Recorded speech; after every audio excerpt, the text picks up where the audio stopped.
Hey, this is David Ward again, and here we are in part 3 of the Skyrim helmet creation.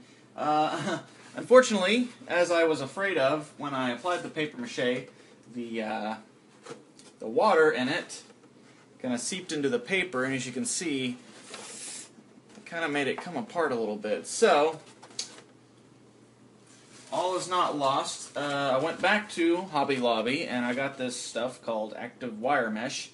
It works a lot like it does in Blender. It's a structural usage, not a lot of wire mesh here. It's about 12 inches by 24 inches. For those of you in the metric system, it's 30.4 centimeters by 60.9 centimeters.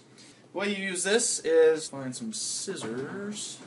So I'm going to start off on this messed up horn over here. Also, by the way, the wire I got is the bigger one. There's also a smaller, it's a little bit bigger, and it's intentional because I want the glue and stuff inside the paper mache to be able to seep through and still bond with the paper. I'm going to go ahead and cut off a section of this, and even though it's metal, you can still cut it pretty easily with scissors. If you have a favorite pair of scissors, you may not want to use those because I'm sure cutting metal is not good for the sharpness of them.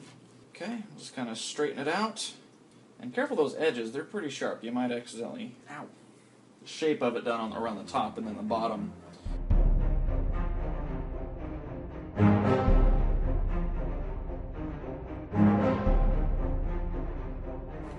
And also, just real quick, the paper mache, once it's dried, it took about a good day, a full day to actually dry all the way. But once it is dry, it's pretty hard.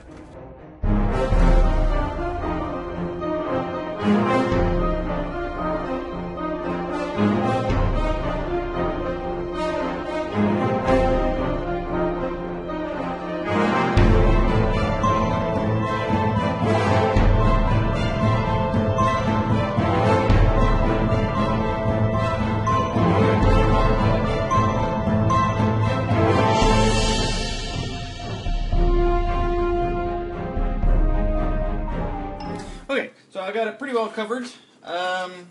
Well, scratch that, I didn't do the neck part, which honestly, you know what, it's just kind of hanging in there anyways, so I think pull this part out.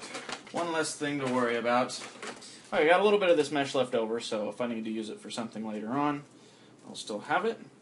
The paper mache we used the other day. Now what I did, remember I told you to cover it with saran wrap, and also covered it with a towel to help keep the saran wrap all the way down on top of the lid. So, make sure that's, yep, still like the day I made it, still wet and goopy. It's like oatmeal. So now that we got this mesh on here, I think it's going to hold up a lot better. So, we'll just go ahead and start covering it up.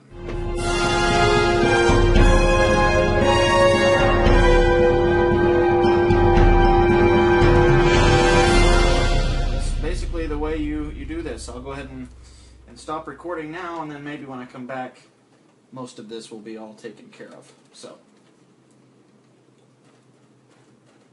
we'll see you in the future.